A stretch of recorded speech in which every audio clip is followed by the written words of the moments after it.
It is my utmost pleasure in welcoming you all to the CEOtalk Mumbai. This is an initiative by the Talk. Talk offers a very powerful platform for establishing meaningful and powerful relationships amongst businesses in India. They majorly deal with the SMEs, and this session is sponsored by the Tata Business Services. They are the country's leading enabler of connectivity and collaboration solutions for the businesses. They offer solutions ranging from connectivity, collaboration, cloud security, IoT, and marketing solutions for the businesses. And they are also the country's leading provider of ICT services in the country.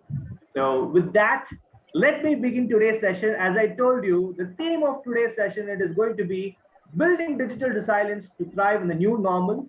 And I would like to start today's session by introducing the lovely panelists who have joined here with us today. I'd like to start by introducing Dr. Samir, Chief Executive Officer, Yangpoo Executive Education. Welcome, sir. So I know this is a virtual session, but let us all give a good round of applause so that we'll have a good energy flowing inside the room. So followed by, we have Mr. Rohit Kumar Singh, Business Head of StraCon Business Services. Welcome, sir. Welcome. Very, very happy to have you with us today. And followed by, we have Mr. Rajesh R. Jumani, Senior Vice President, India, APAC and EMEA, MPS Interactive Systems. Welcome, sir. Welcome. We also have Mr. Indraneel Chattopadhyay, Chief Operating Officer, Aris Bioenergy Private Limited. Welcome, Mr. Indraneel. And we also have Mr. Krishnan Srinivas, Regional Managing Director, South Asia, Crown Worldwide Group. Thank you for joining with us, gentlemen. It is my pleasure in having you all here today. So, as I told you, the theme of today's session, it is going to be building digital resilience to thrive in the new normal. So, we are going to discuss about various factors, that we will all be experiencing throughout this pandemic. So the pandemic took a huge hit in all our businesses, I believe. So we all thought this pandemic or this lockdown is all going to get over by 2020, but 2021 has come, and I just have a very nostalgic feeling. Things are really the same, except the months, right? The last time it was during the March, and this time it is during the June, July, or May. But either way, I think we're all having a summer break every year because of this pandemic or whatnot. But one thing which I would tell you, which you can't deny, is everything has been changed around us. Right from our lifestyle and the way we do business has completely changed in the last 1 year. So talking about which, so we are going to talk about what went through your mind when the lockdown began, and what were your top priorities as a CEO? So that will be my first question for the day. Let me repeat the question. What went through your mind when the lockdown began, and what were your top priorities as a CEO? I'd like to start with Mr. Indraneel. Over to you, sir. Yeah, hi. Good afternoon, all esteemed panelists, and big thank you to Tata Teleservices for hosting this event in the virtual platform. Just to set the record straight, I am no longer associated with Aris Bioenergy. I am now director with Intuition and Systems Consulting. But nevertheless, that is for the sake of record. So I think when the last year, 2020, in the month of March, when the COVID-19 the national lockdown was announced, so I think the first thing which we came to our mind was the safety of the team was the first what came to us in our leadership team as to how do we take care of them. And then followed by that, after some couple of days, I think they keeping an engagement live with the customers and our employees and as well as the vendors was what was in our minds as to how do we keep a track of that and be on top of it. That it happened around April, somewhere around second week. That's what struck us. And we also had the desire, the requirement to keep our the regular logistics chain up and running because there were pending orders which were to be executed, some pending deliveries, some pickups were there. So you can tell All these things were there. So that was, and again, another area of concern for us. And lastly, I think what was the to get the organization running was that how can we have the regular our software applications like even simple like an accounting software like a Tally, which was hosted on a regular in-house server, be available over the net. And so these were three, four things which actually were on the top of our mind when the lockdown had started last year. Thank you. Thank you, Mr. Indraneel, for that input. So, Indraneel being the partner director of Intuition Consulting LLP. So, I think that was a great start for today's discussion. Ladies and gentlemen, at this juncture, it is also my team privilege in welcoming Janis Das, Regional Marketing Head, Mumbai, Tata Teleservices. It's been quite a long time since I missed this lovely friend of mine, Janis. I would like to briefly welcome all the panel here. Thank you. Thank you. So I'll just spend some time talking about what is the focus area of Tata Tele Business Services and how are we prioritizing things during this pandemic. So a very good afternoon to all the eminent speakers and to all the participants who have taken their time out and be part of Tata Tele Business Services CXO Roundtable. So on behalf of Tata Tele Business Services, I would like to tell you that TTBS belongs to the prestigious Tata Group of companies, which is the country's leading enabler of connectivity and communication with services ranging from connectivity, collaboration, cloud, security, Internet of Things, and marketing solutions. Tata Tele Business Services, the largest portfolio of ICT services for businesses in India. We have all seen and we have explained that COVID-19 has acted as a tipping point for digital workplace. This will speed up further as technology is now a vital pivot on which enterprises are totally dependent for their business. Digital agility thus is becoming a critical factor for the workforce to communicate and collaborate effectively both internally and with customers. Now, enterprises are moving fast on their digital curve and they are embracing hybrid work culture that allows them to service their customers anywhere and anytime. To meet this growing demand, we have strengthened our portfolio of services such as cloud-based communication solutions, collaboration solutions, Internet of Things, data management, and cybersecurity solutions. We have recently launched an advanced cloud communication suite by the name Smart Flow, which combines an uninterrupted flow of business communication with intelligent call routing and monitoring. Not only this, it also offers on-demand scalability, allows businesses to adapt quickly to changing. Security is the need of the hour. Cyber threat is on rise. Therefore, Smart Flow comes with enterprise-grade security and reliability. Cyber attacks like phishing, ransomware, etc., have become far, especially during the pandemic. To address this, Tata Tele Business Services has enhanced its cyber portfolio to provide a world-class security platform to offer email security, web security, next generation, firewall, endpoint security, and multi-factor security services. Therefore, enterprises now have access to a complete smart perimeter security proposition and can be rapidly deployed at an affordable cost. Now, we also have work from anywhere solutions, the demands of the hybrid work. Solutions like hosted IVR allows enterprises to quickly set up call centers and enable agents to work from home. Others like hosted PBX, audio and web conferencing solutions, international bridging services, collaboration geographically across the globe. We also have a trust via IoT services that are designed to facilitate real-time tracking, for informed decision making like asset management, fleet management, school bus tracking, and workforce management. So we will continue to play the role of technology enabler by strengthening our portfolio of services, especially in the areas of collaboration, SaaS, IaaS, IoT, and cloud, while simultaneously we will enhance our network and sales reach to cover as much of the enterprise footprint. Thank you once again to all the eminent speakers and to all the participants who are sparing their time for joining this session. I'm sure it will be a very Thank you so much, Janice. Although your voice was quite distorted, for almost quite a few length of your speech. I think you really had some good inputs, which will definitely, enlighten the panel who have joined us with us today. So probably when you come back at the closing thoughts, I think we can hear your voice more clearly.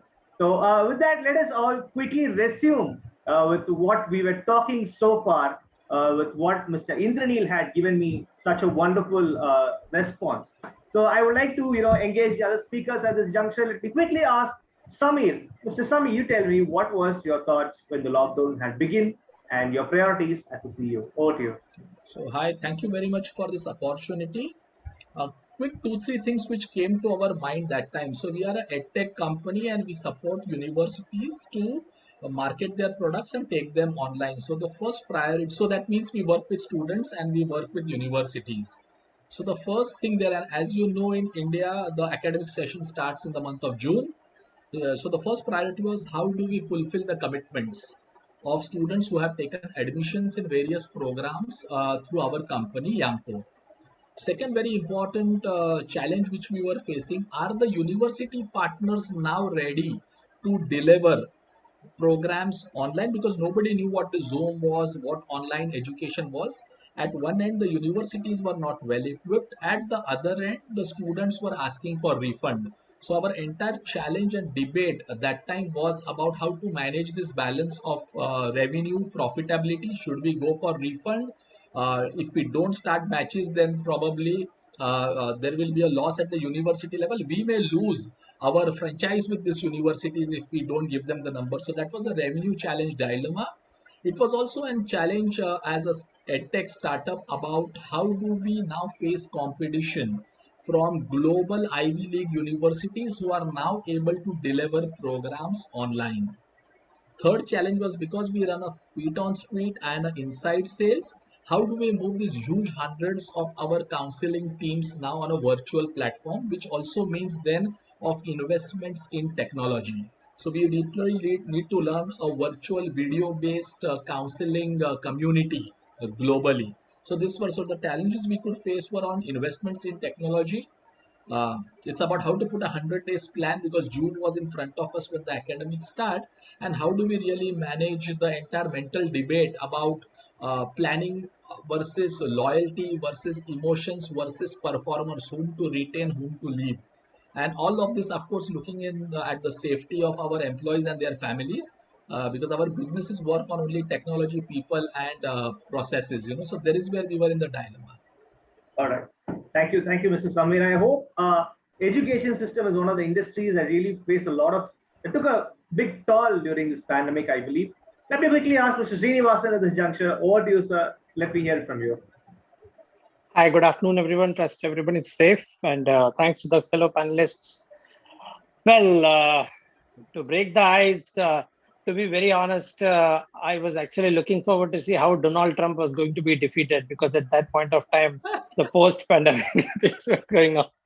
But jokes apart, the first thing that came to our mind was the safety and security of our staff members.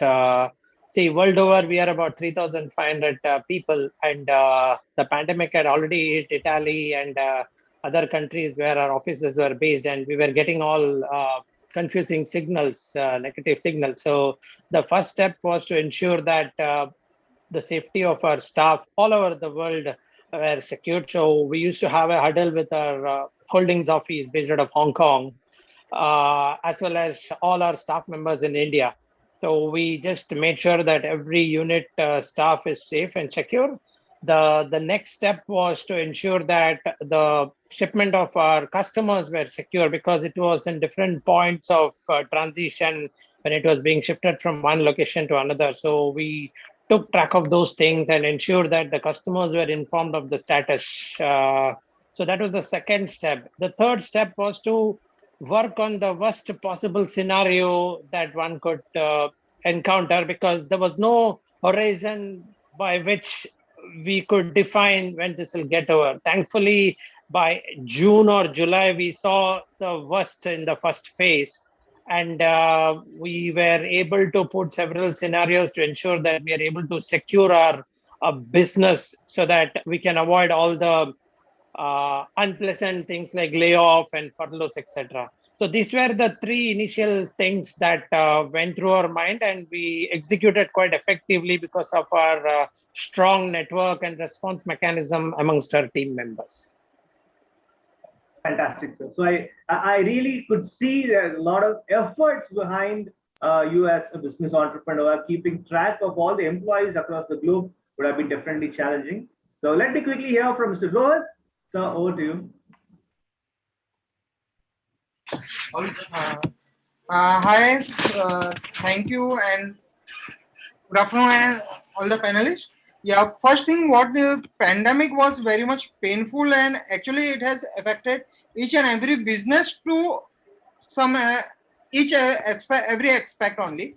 And first of the things what has came for me is the business. Second thing is we are also having the construction sites. So my second priority was the safety and the precautions, and also the arrangements of the rations for our employees, the workers, those who are working at the site. Second was like the whatever the commitments we have made, like the possessions was there in the which was due in the month of the July, that we need to take care of it, because we have got some RERA guidelines, so we need to follow those. So those were my first priority. Second was also for the like how I can run the business during the lockdown, because we are also having the research business. So that was like mostly it was like that was not a big hurdle, yeah, but little bit investment was required in the technology for that, and also how I can keep my cycles moving. Fantastic, fantastic, Mr. Rohit. Let me ask Mr. Rajesh. Kumar, over to you regarding the same. Thanks so much, and good afternoon, everyone, and lovely to be here. So, quite similar to what everyone else said, obviously employees always come at the forefront in something like this. Their well-being, their safety was top priority. We are also in a EdTech kind of a scenario where people are the most important assets that we carry. So our first priority was the employees and the people in the company. Work from home was pretty easy for us because we always did it. So it was never going to be difficult. So within the next 24 hours of the lockdown, we were able to almost start work for everybody from home. So that was not a problem. But what was interesting that hit me almost immediately was every company, including ours, makes business continuity plans. And these plans are robust, these plans are tested, these plans are technically on paper. This was the first time we were able to, or we had to, as a compulsion, to implement this plan, not just for us, but also see how the other companies across the globe were able to implement their plans. That I thought was one of the biggest challenges that suddenly hit us so badly. That you have such fantastic documentation done around some of these plans, and when the time comes to actually implement it, you start finding so many nuances which you never thought of, which happened earlier. Because you always do it for your company, your country, your location. You never do it understanding that the whole world is going to be in your situation. So that I thought was a big learning for us. Every day we used to have a 1 hour BCP meeting among the leadership, trying to figure out how things will be treated, not just for our employees, but also for our customers, because obviously, our commitment to our customers remains very important. Empathy towards all our stakeholders. Empathy is the most important value in NPS. We take that very seriously. Empathy is going the extra mile for your people. Empathy is inbuilt in our DNA. Even while we hire new people, we try to find traits of empathy within them. So some of those things were almost instantaneous. But for me, the number one was trying to implement the BCP plan, which was on paper for such a long time. Fantastic, fantastic. So too close yet too far, I think, for Mr. Rajesh on certain aspects. So I hope the upcoming days are going to be bright for you, sir. So let me quickly, it has been, you see, a mixture of inputs that has been given by the business owners in this segment. Majority, the basic concern of you all has been about the well-being of the employees. Right? Because we have a lot of people who are dependent on us, and we are, as a business owners, accountable. So taking care of hundreds of thousands of employees at the same time, looking after their well-being, and just like how Mr. Rajesh had told, being very empathetic towards them at this tough time. Just like that, we can't say lay off, or we can't be very rude at them just to make sure our comfort. So I think as a business owners, we've all been doing a fantastic job, and I think we all truly deserve a good pat on our shoulder. So at this juncture, let me quickly move on to my next question. So you see, this COVID has opened the doors for a lot of possibilities, right? Apart from the toils, apart from the chaos that we've been facing, let's have a look at the bright side. So for example, we are working from home, right? This work from home culture has been of a great boom during this pandemic. Now I'm working at home. Now I'm sitting at a city in the south of India, but I'm happily conversing with everyone in the north of India or Mumbai or different cities. So the world has become very small. The boundaries have been shrunk.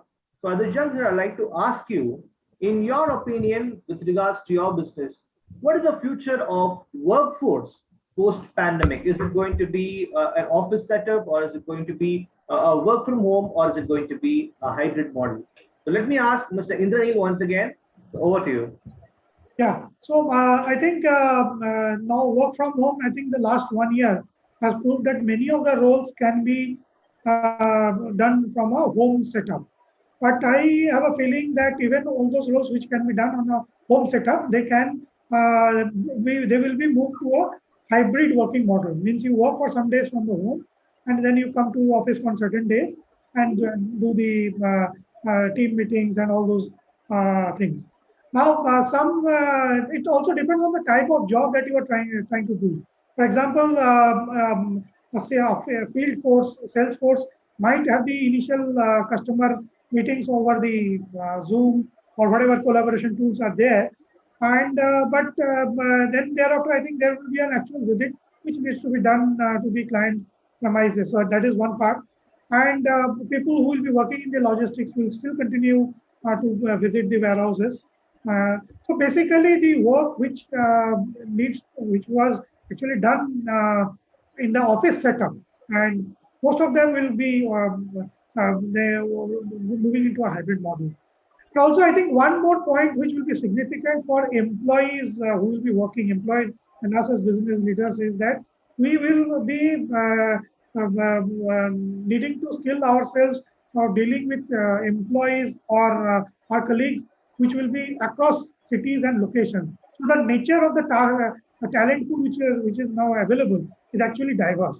So dealing with that diversity, learning to work with a colleague who is maybe not in this time zone, so all these things will play a critical role for a employee as per se. So that is what I think. Remote working is going to be there, and combined with office working for the specific rules. Fantastic, Mr. Indraneel. So Indraneel says it's going to be majority hybrid. So one and only if there is a necessity to come to the office, you come to the office. Otherwise, you sit at home, wear your pajamas, and work at the comfort of your sofa. Fantastic. So let me quickly hear from Mr. Samir regarding the same. Over to you, Mr. Samir. Okay, so I'll give you a little different spin on how we as educationists and L&D people look at the future of work and employability. Yes, it is going to be remote, blended, completely agreed. But there is something else which is going to happen and which has already started happening. There will be no permanent jobs in the future. Okay, all jobs are going to be only gig jobs. All jobs are going to be only temporary jobs. All jobs are only going to be consultancy and freelancing jobs. 50 to 70% of the current jobs will be disappearing in the next 5 to 7 years of time. So whether you are an entry level executive in a company or a CEO of an organization, there is no permanent job that is going to be available. So it's going to be a T-shaped kind of a concept which is evolving globally and of course in India, where you are relevant only for the last job you did, and you will have to acquire a new skill to sustain your next assignment. So if this kind of a model is evolving globally, it also means that you are going to have distributed workforces from multi-location, multi-time zones and multi-linguistic patterns. And entire this piece of completing project driven jobs is going to be enabled purely by technology, which is now going to be either work from home or blended. So the entire game is changing currently. Skill up development and employability are going to be linked. People used to study for before to get a job. Now people will be studying to retain the current jobs and go for a new assignment. So all this will require work from home, work on client sites if needed.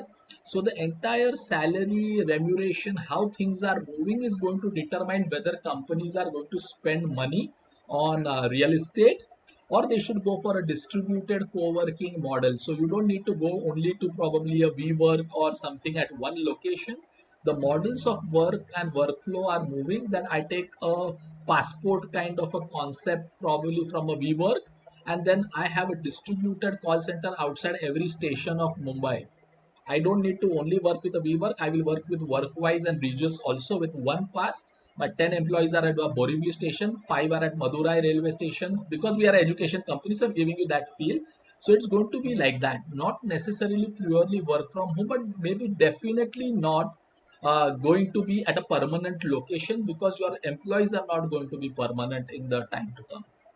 Fantastic, fantastic, Mr. Samir.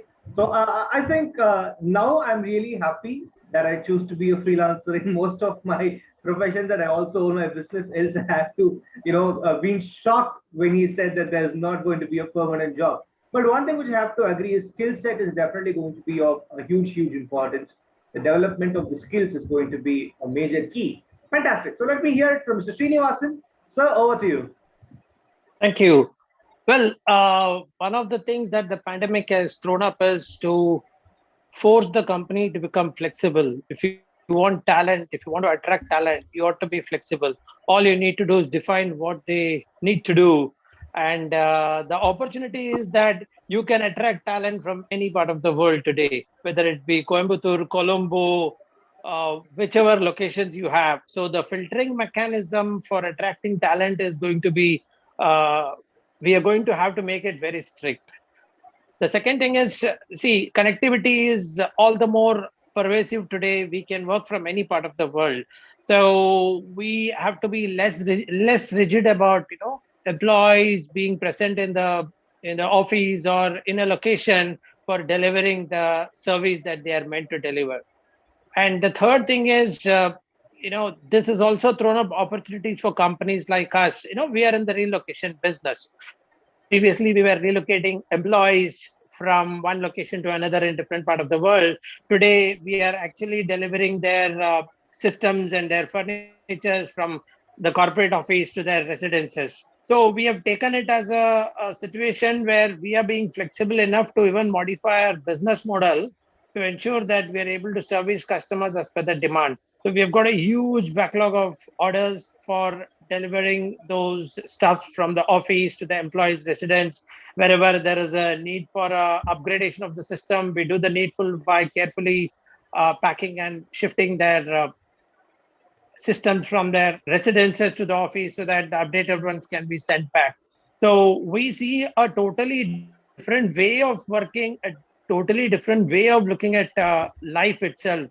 What is the new normal is yet to be defined, because we hear that many staff from home are finding it very difficult to cope up with the stress of managing home as well as office. And the input that they have been putting into the profession has gone up from 9 to 11 hours to 13 hours. So much so that we have had to, refer them to some counselors. So these are the new challenges we have found out, and we are trying to be as flexible as possible to retain the core talent in our system. Fantastic, fantastic, Mr. Srinivas. So I think this might be a little funny, or I don't know, but I think going forward, when they say new normal, I think it is not going to be normal at all, because this new normal is we are waiting for years, for months and months now. But I think the situation is only becoming worse. So let me quickly welcome Mr. Rohit to talk about the same. Sayutas, please unmute yourself, Mr. Rohit. Yeah. Sorry, yeah. See, we are basically like we are from the construction. We are also having the construction business. In this, I think we will be following the hybrid model only, because the physical presence is required for the work, and the supervision is also required. So there will be the physical presence will be there, but yeah, for the marketing and the sales perspective, if you will talk about, there is nowadays very much usage of technologies is there. Now the builders, small builders are also looking to transform everything into the digital platform. There are many usage of the artificial intelligence is also it's been taken care of in the construction, and yeah, this is what I will need to say. Fantastic, fantastic, Mr. Rohit. So let me hear it from Mr. Rajesh. Sir, over to you. Hey, thank you so much. And I can absolutely resonate with every single co-panelist's view. I loved what Samir said. I've more or less been in sales and marketing through my career. I've always believed that 2 years, 3 years down the line, there'll be no salespeople at all in any organization. There'll be intelligent bots who will take over our jobs. So we have to keep upskilling, reskilling all the time. Having said that, a few things that have obviously, become so evident after the pandemic. One, of course, the hybrid working model will be the way to go. People will have smaller offices. People will have people coming in only when they want them to come in. Flexible working hours. There are some problems like, Srini mentioned, which are very obvious in large cities like Mumbai, where there are multiple people living in small homes and everybody is working from home. That creates problems always. So we've had requests from employees who do want to come back to office. So we keep the office open for them with some caveats, being certain distance close to office, not using public transport, not having old parents at home. So we've kept those filters around. But what has changed drastically today is the way we hire.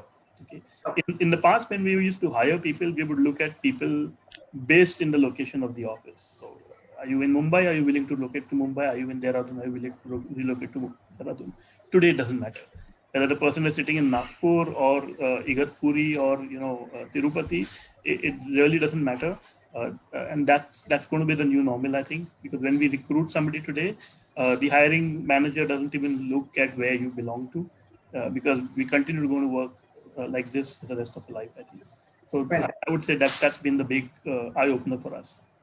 Fantastic, fantastic, Mr. Rajesh. That was a lovely, input that he had given. So as he rightly said, bang on point. The way the hiring process is going to be in the future is going to be really, really different. Earlier, as he said, we would be asked whether you are willing to relocate, or what have you studied, or what is your CGPA, etc., etc. But I don't think so. It really doesn't matter anymore, as long as you adapt to the crisis, as long as you deliver the output. It doesn't really matter what you've studied, where you are, and what you do. So fantastic, fantastic, Mr. Rajesh, for mentioning that bang on point. Excellent. So moving forward, so we have another 30 minutes of time. Let's have quite an engaging second half of this panel discussion. So as I was telling before, when the lockdown had begun, as an entrepreneur, we had two different worlds to balance. Number one was we had to be very empathetic towards our employees. All of a sudden we couldn't really treat them in a rude way, or we cannot lay off or deny of the salary. But on the other hand, also we need to be cost effective to run the business hassle free, because you don't know how long this pandemic is going to be. You have no idea how many days we are going to be in lockdown. So how are you as a business owner balancing between the empathetic side and the cost effective side is my next question. I would again start with Mr. Indraneel. Over to you.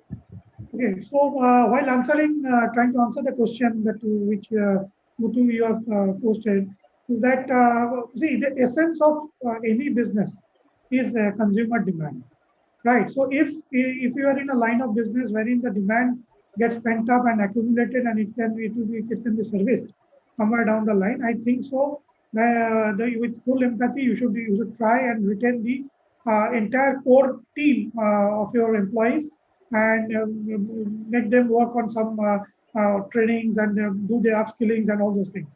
Now, if you are in an industry, because I work in multiple clients, so for people who are in the business where the demand gets exhausted, like the F&B industry or the travel and tourism industry, they were one of the biggest sufferers of this thing. So there, the idea was then how do you minimize? So you have to do a cost control management over there. Now the method that which we followed in one of the cases wherein it was dependent on the F&B and the restaurant industry was that first go for a cutoff of salary possibly, and that too in a phased manner, not a blatant. So typically the lower level salary workers are given the 100% salary, while the seniors are asked for certain cut down. And we deferred the bonus payments typically during the March, April, May, what used to happen. So that is how you manage the costs over there. Then the other thing is look at some of the redundant roles which were there. Now, if those people were there and there were vacancies in some other type of role which could not be fulfilled at that point in time, shuffle these people to those roles if they are able to fit up over there. Now, I think then for the first 2 months, we did not lay off a single employee. April, May, and by June, also we did not. It was only in the maybe the last week of July, I think in the first week of July, we also had to go through the appraisal process and all. So wherein bottom performing employees are given a performance improvement plan, and if they were not, then a few cases of layoff had to be resorted to. So it was, I think, a well thought out manner, and at the end of the day, we also tried our level best to get these people placed in some other organization. But the problem was none of the people were hiring in the month of April, May, and June, the first 14 days at least. So whatever we did was affected in the month of August onwards. So so that is how we tried to balance this over here. Fantastic. Thank you, Mr. Indraneel. Moving forward, a humble request to the speakers to have a time check on your responses. Let me quickly ask Mr. Samir or do you for the response. So we are a very new startup, okay, just 3 years old. So cost and profitability and scale is something very important metrics for us. So of course, there's empathy, sympathy is what we really had the lens to wear. But we did one or two very simple things and we did it very quickly. One, we moved majority of our people from fixed salary components to variable components. We also informed them with a very strong dialogue, not sympathetically, but practically to tell them that they are now saving money and time both on travel. And in the city of Mumbai, money and the travel cost as well as the travel time is important. So they are now getting this kind of a benefit where they should add more time, effort, and energy on driving numbers.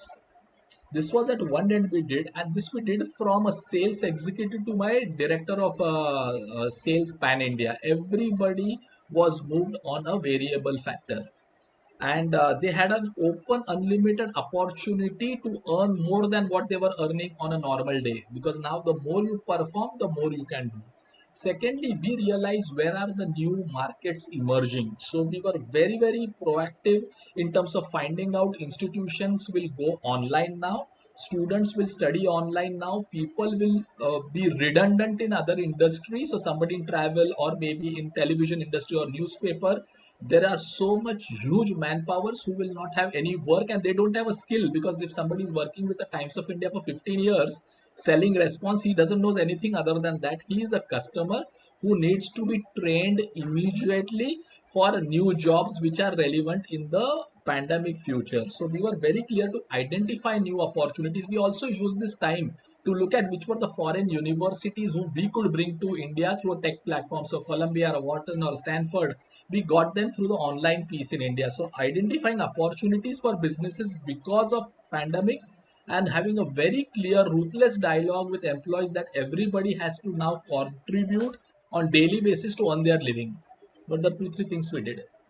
Thank you, Mr. Samir. Wonderful. Let me ask Mr. Srinivas at this juncture regarding the same. So over to you. Thank you. As a company which has a tradition of very high engagement index among the employees, getting rid of staff was the last thing. In fact, it didn't even come into our mind. We changed our business model. We are in the business of records management, and we are migrating to cloud storage. So we were upskilling staff to look at their inner self, to upskill themselves to be ready for shifting the business model. Similarly, we were relocating employees in the past. Now we have started relocating offices as they downsize it, and they store their excess furniture with us, and they are hiring us to shift the systems of their staff. So we were more involved in understanding what else could we do to cover our overheads and ensure that we are able to sustain our business going forward. There were some offices outside India where the employee costs are pretty high, where furloughs and others were planned. But within India, we didn't have to do all those. And thankfully, by July, August, things were back to normal. And the outcome was that we had the best year in the history of Crown India in the last 24 years because of that. Thank you, Mr. Srinivasan sir, for that lovely input. So I think moving forward, I have a different set of questions to ask to the remaining panelists at this juncture. There has been a lot of technologies that have been adopted during this pandemic. But before that, I really have to say something is that this technology has always been into the existence. This pandemic had only, forced us to adopt to the technologies a lot quicker than it was supposed to be, right? So every other technology that we use, right from Zoom or any other apps that we use, have always been into existence. But this pandemic had only made us to adopt to it pretty quick. So at this juncture, I'd like to ask Mr. Rajesh, what kind of technologies should be adopted by the SME organizations to build resilience? Over to you, Mr. Rajesh. Thanks so much. See, I think, it's like asking somebody 15 years back, would you have a smartphone? Today, it's a hygiene factor, or it's going to a hotel room and assuming that you'll have a clean toilet and a comfortable bed to sleep on. Those are a given trade. Similarly, with technology, I think that's the only way to go. Whether it is small, big, in whatever way, it is HR systems, finance systems. I've seen so many companies today adopt newer technologies for digitization of their processes, for automation, for doing things more effectively. Small ERPs that are available in the market, small off-the-shelf products, proprietary tools, anything that can help you, increase productivity that directly contributes to your top line, bottom line. Companies are doing. Zoom and Teams are just platforms where you're meeting people. But the crux of your business is going to be how your operations runs, how your processes run, how your finance runs, how your HR runs. So I would, I am seeing this. I don't even need to say it, and the panel is so well versed with this. Every single organization is today looking at optimizing processes by improving the way they've been functioning in the past, by automating systems as much as possible. Even some of the very lethargic industries that were very, very happy with the way they were functioning, you suddenly see them moving big time into technology implementation. So, I don't want to name any particular tools or applications that one needs to implement, but I would say for every company, automation is the way to go. If you're able to do things faster, better, quicker, with less human intervention, please do it. Fantastic, Mr. Rajesh. Let me ask Mr. Rohit regarding the same. Over to Mr. Rohit.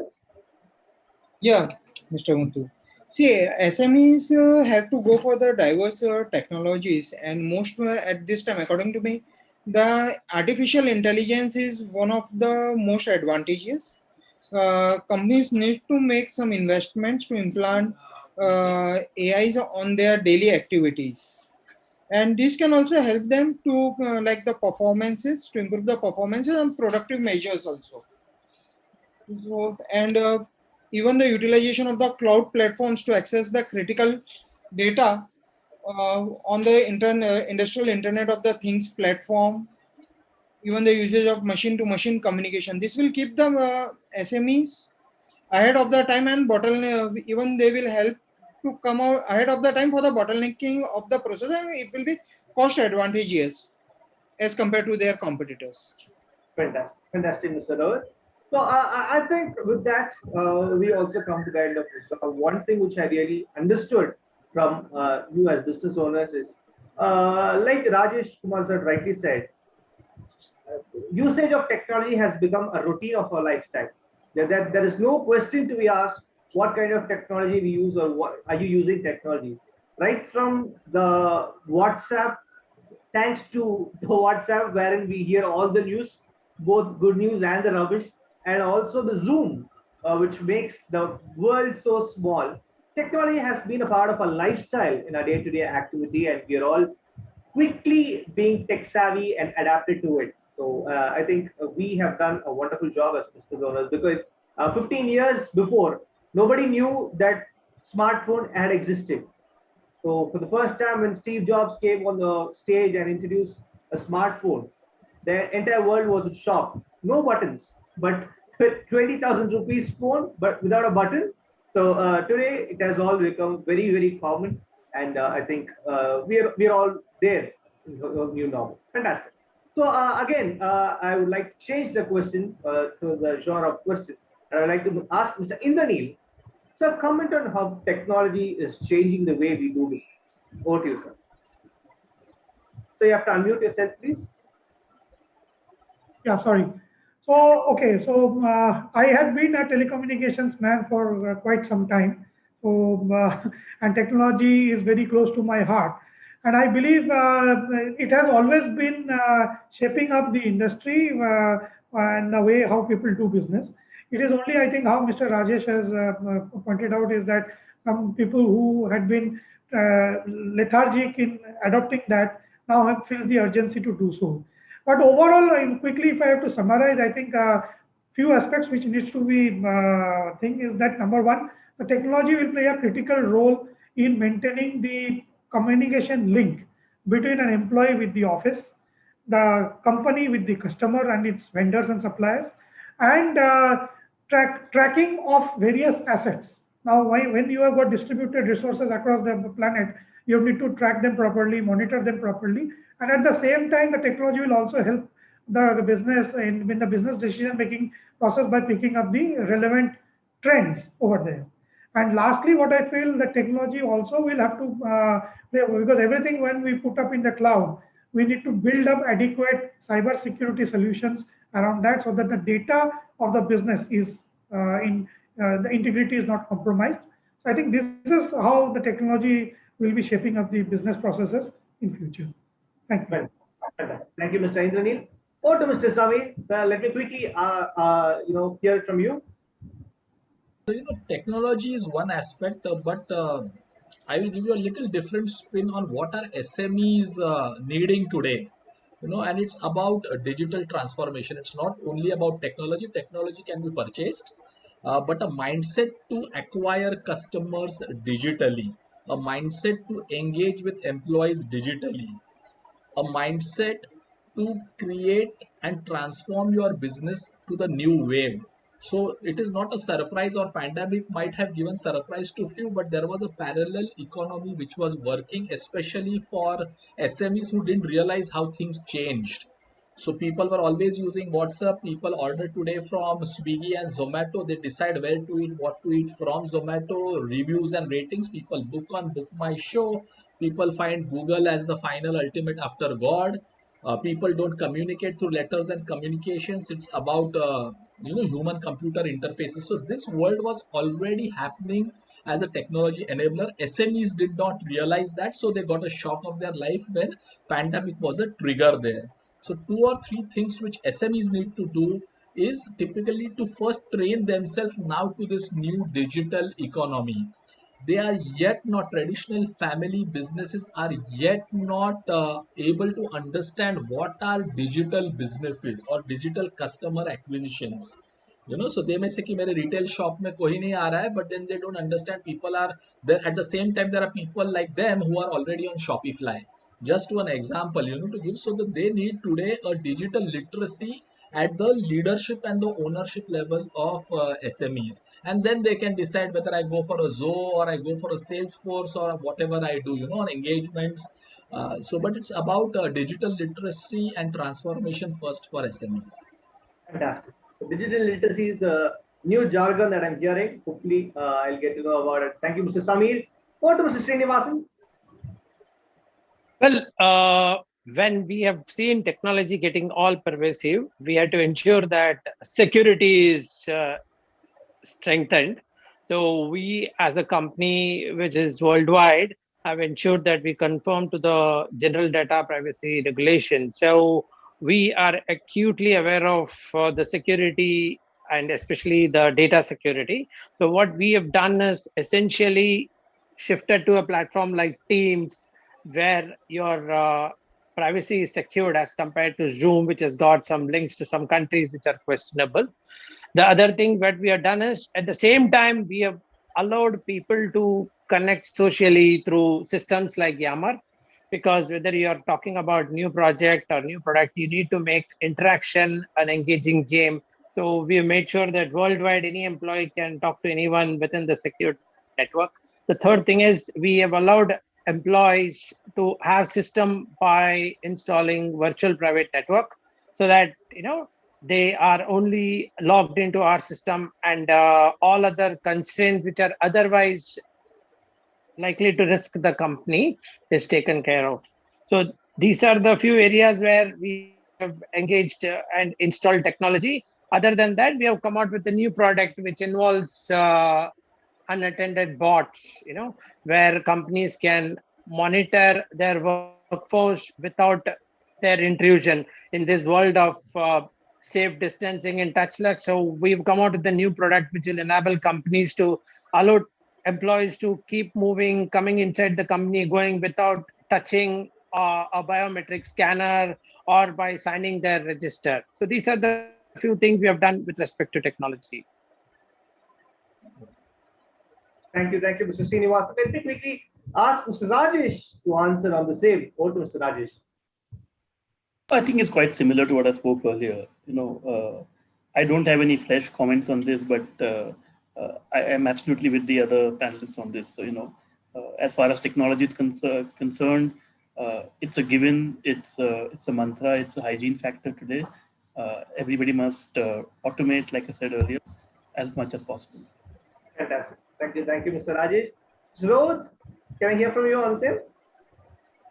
I completely agree. Most of the points have been covered by all the esteemed panelists, and I'm with them only. And as rightly pointed out by Mr. Rajesh, the today technology is the one of the main hygiene, and also the most of the companies now they should look for the automation. That is the current need of for the future also. Fantastic. So automation is a new need for everyone to cope up with the new normal. Thank you, Mr. Rohit. So I think it has been of a great knowledge sharing for the last few minutes, for the last 45 minutes plus. So let us end it on a little lighter note. So let us talk about your strategies and some of your smart moments as an entrepreneur during this pandemic. So I'd like to ask you, one major initiative of your organization to reset your growth. What is that one major organization? You can have your answer within a line, since time is really pressing. Over to Mr. Indraneel.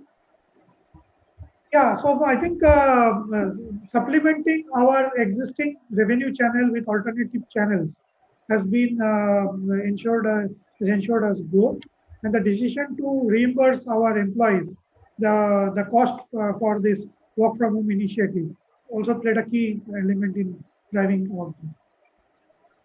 Fantastic, Mr. Nair. The best way to keep your company happy is to keep your employees happy. So wonderful, Mr. Indraneel. Over to Mr. Samir. So we are working on only one goal to logically extend what we are doing. So we are into education and upskilling, and now on we are moving into employability. So entire energies are focused there.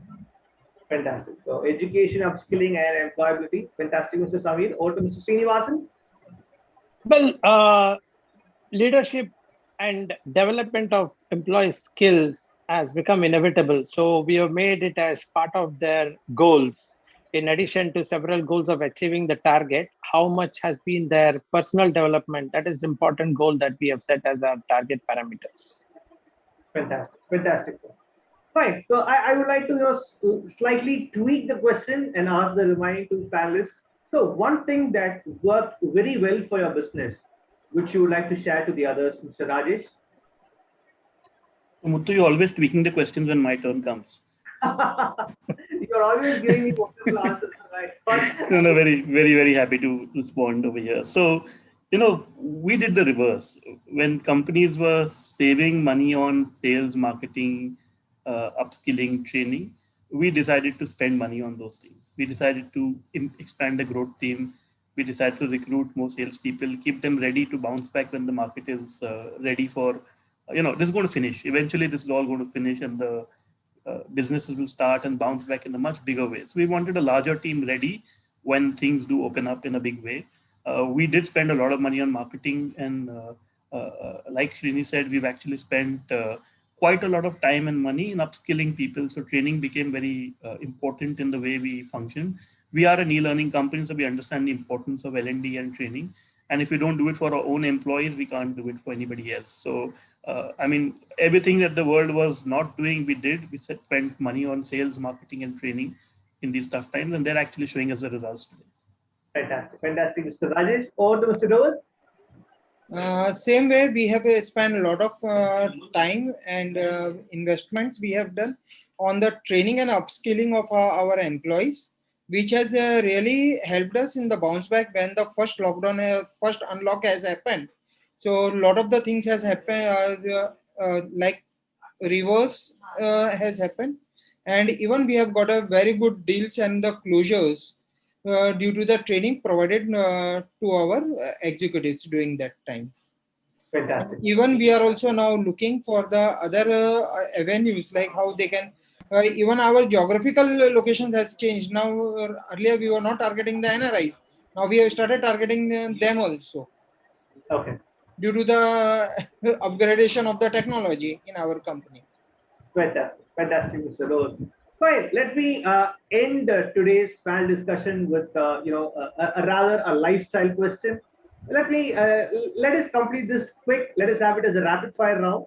So, what do you read or watch every day to get your business updates? I would like to start with Mr. Indraneel. Yeah, so as far as business updates are concerned, I think Economic Times and the other journals or magazines, particularly in the digital medium, is what I refer to. And I keenly also follow the tech portions, tech upgradations, which is there in the Eco Times, because they are relevant in today's times. Fantastic, fantastic. Over to Mr. Samir. So I'm spending a lot of time to upgrade myself with the Harvard Business School online programs that I have enrolled for. Fantastic, fantastic, Mr. Samir. Over to Mr. Srinivasan. Well, ET Prime and McKinsey Quarterly, they are in the forefront of whatever is happening. So that's what it is. Fantastic. Rajesh, you can be happy. I'm not going to tweet this. Economic Times, Forbes, and Economist are, the publications I read rigorously. CNBC is like, a regular channel that is on almost 24 hours at home. So all these. Fantastic. Thank you, Mr. Rajesh. Over to Rohit. I normally read business newspapers and other research reports from the leading research agencies like KPMG, Frost and Sullivan, and McKinsey. Fantastic, fantastic, fantastic. Gentlemen, and with that, we come to the end of today's panel discussion round.